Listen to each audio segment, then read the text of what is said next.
My interest in the S&D started with this Derek Cross photograph of a northbound through express passing the village of Wellow, published in 1961. I took some photographs. This is one at the same location, and also made sound recordings inspired by Peter Hanford's excellent work. This was the machine, old transistor, powered by a hefty set of batteries. Many honeymooners going to Bournemouth started from Bristol, going via Mangotsfield to Bath Green Park. My journey as far as Evercreech Junction with a still camera was destined to pave the way for more serious work at a later date. Filming wasn't even a gleam in my eye as Bath's post-war prefabs crawled by on the stiff climb out. My journey on this occasion took me north to south as far as Evercreech Junction. My wife and I went underground at Rithington around this time. Quite an experience. Climbing again past the North Somerset line, we come to Midsummer Norton. Chilcompton's mini-tunnel is almost a case of blink and you miss it. Descending past the local stone-built signal box at Windsor Hill brings us to Shepton Mallet. After a stop at Shepton, we descend past Evercreech itself to Evercreech Junction. Leaving the train here allowed me to poke around just a little. Those winter snows were yet to come, of course, as was, I imagine, any fire. It's difficult to imagine half a century of time has passed since.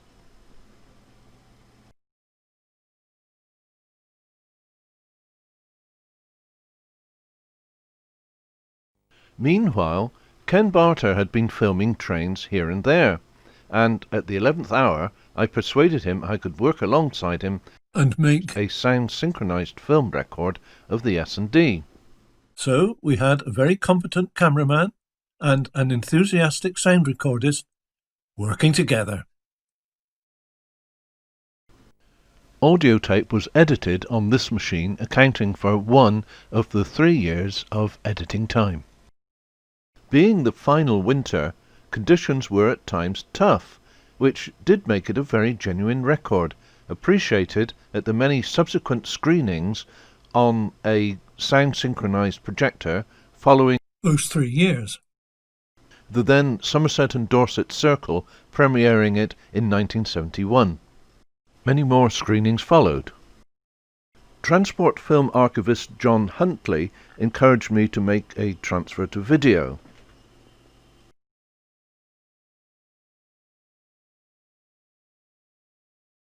Technology moves on though, and a second transfer by telecine, in other words direct scanning, much as you would with your PC but much faster, was undertaken in 2009. This has generally brought new detail to the film.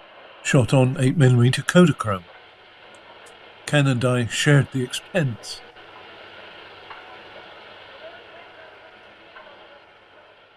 Battling against winter weather needed great care at times. Ken is trying to get his exposure right here. The last snows added interest, but also underlined the difficulty of keeping the railway moving safely. The local Hunt was clearly enjoying the weather. Before Bill May went on to the great Railway in the Sky, where trains never run late, he wrote that a driver was given 10 shillings if the hounds stopped his train. Some of you may remember Bill. Now over to cameraman Ken Barter. The last through freight had run in June 1965, but withdrawal of passenger trains had to wait upon replacement bus services. One of the bus operators defaulted at the 11th hour, and the line was reprieved for a brief spell. Then came the worst winter for many years.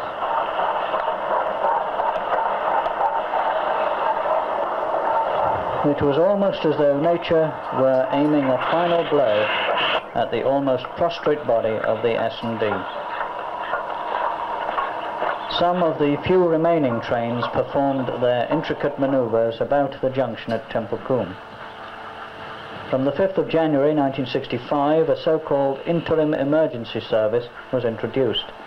consisting of morning and evening trains each way on the Burnham branch, and 4 trains in each direction on the main line, stopping at all stations. 5 trains between Templecombe and Bournemouth. No train left Bath for the south between 8:15 a.m. and 4:25 p.m, and there was no longer any reasonable through service from Bath to Bournemouth. All this amounted to something worse than the minimum bus services stipulated in the Minister's consent to closure. The official reasons were given as shortage of staff and insufficient motive power to maintain services at their previous level, which was low enough.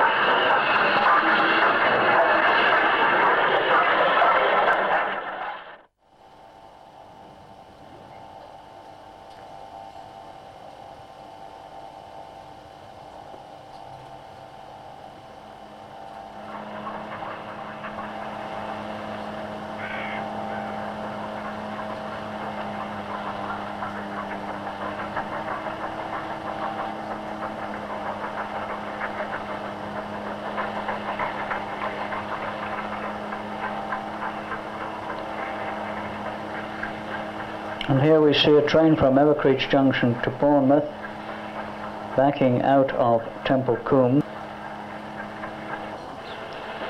and now coming forward under the Southern Region main line.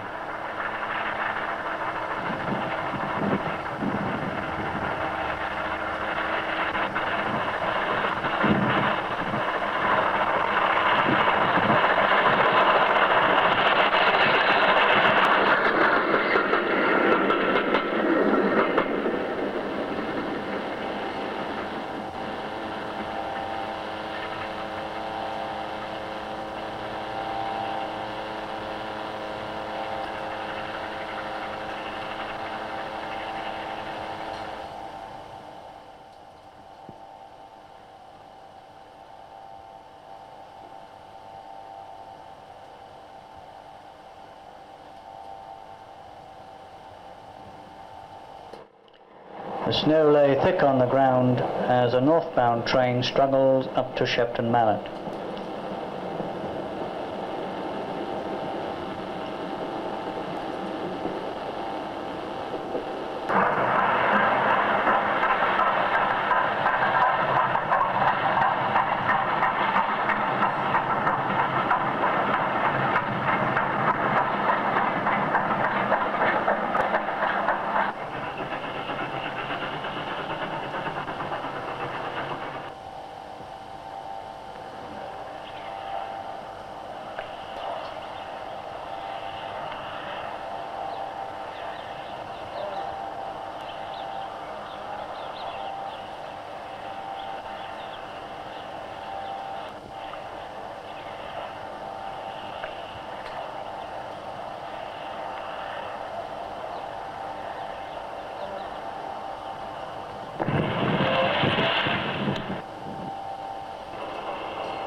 Branch train from Highbridge to Evercreech Junction leaves Shapwick, whilst a Swan struggles to take off from the ice alongside.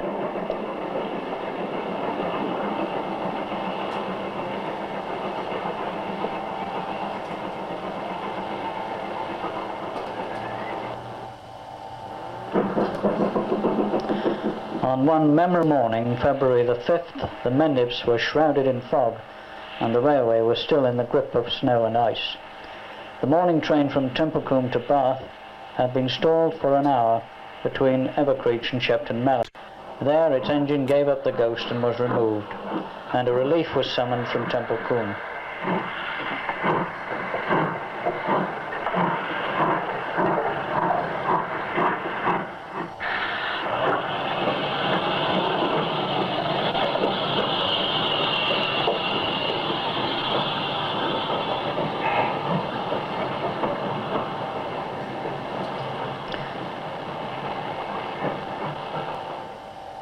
The road was clear, but the engine couldn't respond to the call. However, a down train managed to struggle through.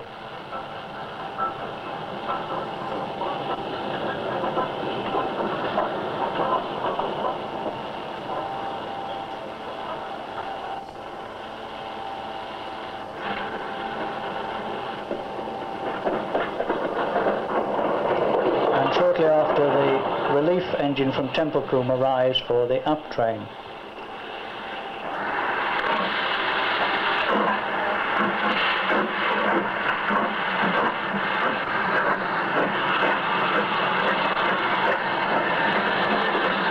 The down train sets off for the south as the relief engine takes over the up train to Bath.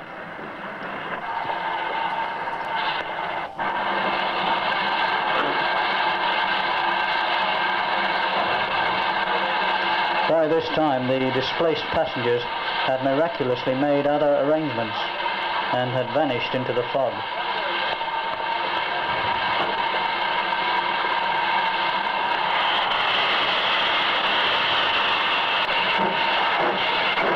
The relief was able to deal with the slippery gradient toward Bath, though there were no passengers left to appreciate its efforts.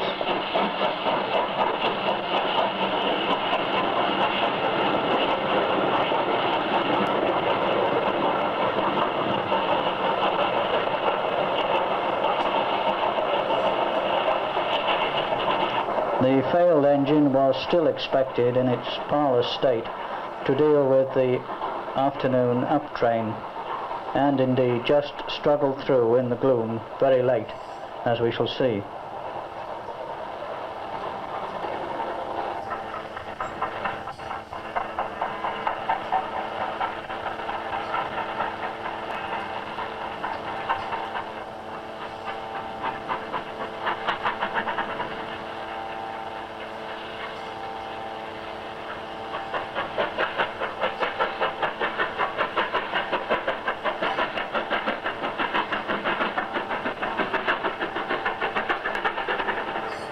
And so the S&D just about survived another winter.